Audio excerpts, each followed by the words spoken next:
Welcome to the TLT Movement Podcast, a podcast for tomorrow's leaders today. In this episode, we are sat once again with the great and powerful Dennis Esteban. It sounds like you're introducing me for like a video game or something. Dennis Esteban. Dennis Esteban. He looks like an unlocked character.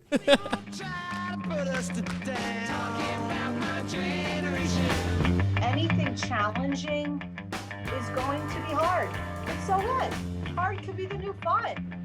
Ask not what your country can do for you. Ask what you can do for your country. Who's going to carry the boats? Endeavor to persevere. If you want to be a good leader, you have to understand human nature. I never look back. It distracts from the now. Before we start, I want to hear a little bit about your journey.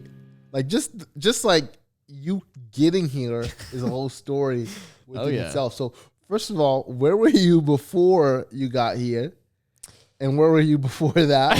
Before that? Yeah, so this entire month, I've been on a great adventure, traveling across the entire continent. As Dr. Andre would say. As she says, the great adventure. I've been using that quote every day with her in mind. Tell someone to tell Dr. Andre to fund my great adventure, okay?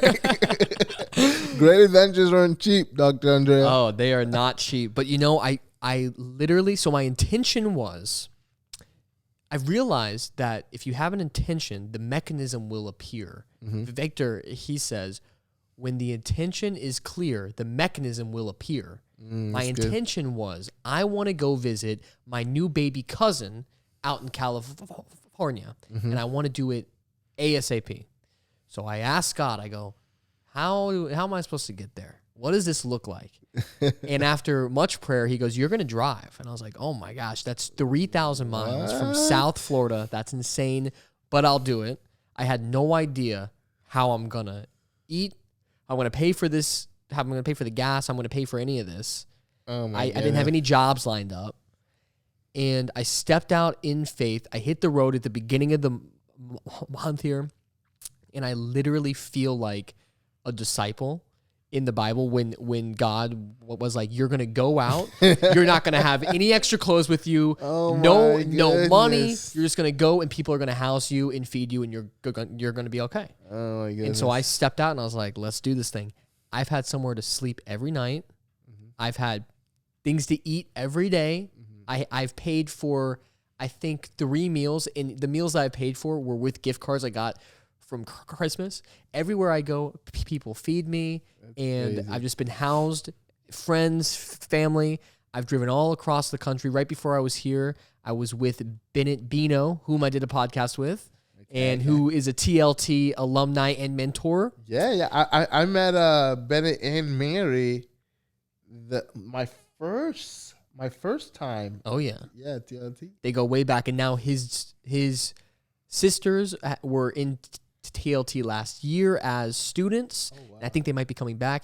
Mary, oh my gosh. I got to sit down and eat with her. She's awesome. She just had a baby. Very cute little baby. Oh, my goodness. And so I was just with him. And then before that, I was in Dallas. Before that, I was in Phoenix, Arizona.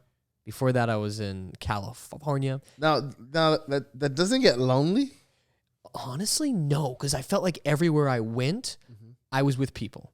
And this past year, something happened to me where I'm like, I can't sleep alone. There's something very weird about that. Like, I need somebody around, even in the same room or just like down the hallway. Yeah. And so it's actually been quite awesome to be traveling around and just be crashing on people's couches and stuff. It just, I don't know, it just feels good. So my intention was I want to go see my new baby cousin. I drive all the way across the country. I get there.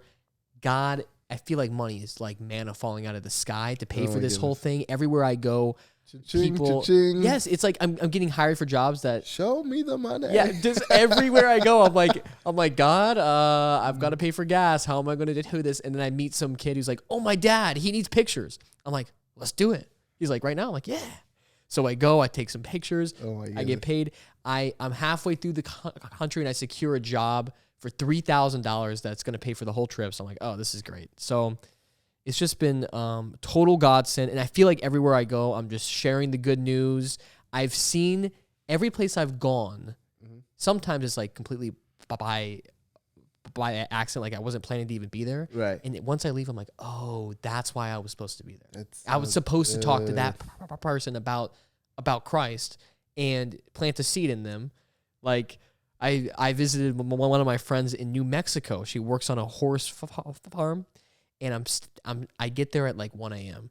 and we stay up to like 3, just talking about life, just catching up. And she at one point goes, "Oh yeah, I just don't know what to do. I feel like I need more crystals in my life." And I'm like, no, crystals girl. like stones. Oh, okay. Yeah, like stones to like bring her closer to salvation or something. I don't know. But I'm like, no, girl, you need Jesus. And she goes, "Oh, but when I was growing up, I grew up in the church, and I'm just so turned off from it. I'm like, oh, I don't like the church either." She goes, "Wait, what?" I'm like, "Oh yeah, I'm not religious." And she's like, "But you're a Jesus freak." I'm like, "Oh yeah, I love Jesus, and the Bible's amazing." Yeah. But religion, not my thing. And she's like, "Explain." And so I got to talk to her in a way that she was able to understand. And then she's like, "You know what? Maybe the rocks aren't the answer." I'm like, "You're right. They're cool looking, but maybe I cannot pray to some rocks." Yeah, maybe. Like, it's so funny because like that feels so kind of Old Testament-y. Yeah. Like praying to a rock, but people really do like believe that, meditate and believe that the rocks have some sort of power and energy and all this. It's very interesting, but it's just like the amount of thing. I have testimony after testimony everywhere I went. Amazing. God just flowing and shining His light through me because I opened myself and said, "God, Your will, not mine." Now, how much longer are you going to be on this great adventure? I don't know. No, I do know. I'll be leaving here tomorrow, and I'll be going to New Orleans, and then from New Orleans I'll be going to Georgia, and then down, and I'll be home. And then I've got a wedding to film on the 10th, and then I'm flying out on the 11th to go out to Arizona for some banquet. You're flying. Okay, so I'm flying. So you do know airplanes exist, okay? Yeah. So that's where I was gonna go. Okay. I was going to ask you, like, there are these magical things, but I see, you're going multiple places, so you can't take a plane. That makes sense. It's just been nice to have all my camera equipment and just have a pillow and just have all my stuff. Like I don't get lonely on the road. I don't know what it is. I feel like I need to utilize this skill somehow, but I can be on the road all day long. Oh my goodness! I enjoy it on so the much. road again. That's been my theme song. And I think what you're doing too is like you're creating moments, right? It's life isn't measured in seconds, days, minutes, years, but it's measured in moments, and I think that's what you're creating. So in and I know you touched on some of them, but in your whole trip so far, what have been some of your favorite moments, or maybe new places that you've seen? So I think some of my favorite moments happened out in California, and when I first got out there, I was visiting my baby cousin, and her mother, my aunt, she was hospitalized. My goodness! And it was very scary, and her all of her family flew in, so they didn't have room to house me. So I was in California, in San Diego, nowhere to stay. Actually, the first night I stayed with a random Vietnamese family. I don't even know how that happened, but that was really? A blessing. Yeah, I stayed in some kid's room. He played video games till like 6 a.m., but I slept on his floor. It was great. Okay, anyway, let's move on. Wait, no. We're not moving on. Okay, let's bring it back. All right, let's bring it back for a second. Okay. So you said that first. How did you get into the Vietnamese family's home? Like, did you just knock, say, "Hey, hello, my name's Danny. I need a place to stay"? It's literally what we talked about in our last podcast was connections. It was a friend of a friend that I was just like, I don't have anywhere to stay. My friend knew a person that lived in San Diego. I go there. I stay there. I'm in and I'm out. See, this is where scary movies and horror movies come from people like that. Right? Hey, they were nice people, and luckily I'm not a murderer. Thank God. That's good. No, but it was awesome. So actually, that next day I was out of there, and I decided, I'm like, okay, I got a couple days here where I don't have a place to stay. So I'm like, you know what? I'm just gonna drive up the coast. I want to hit each beach. I'm going to read my Bible. I'm going to skate. I'm just going to chill out and read a book, you know. So it was the most freeing experience ever. And on this trip, now I wrote a blog post about this. It's a little bit more articulated than what I'm about to say, but on this trip, you use ChatGPT to write it? So no, I have been using that to write certain things, but I realized I am better than ChatGPT. I realized I'm more creative. I can write something that is better, which has actually been quite encouraging because I have used it to write blog posts and it's been so helpful and like so good. But there's a certain human aspect to the writing. And I've been practicing this all year is I journal every day. I write multiple blog posts a week and I'm writing a novel right now. And I never exercised this writing skill. I never thought I had a talent for it, but I found out, hey, not bad. I'm not bad. I'm kind of good. That's so actually. good, man.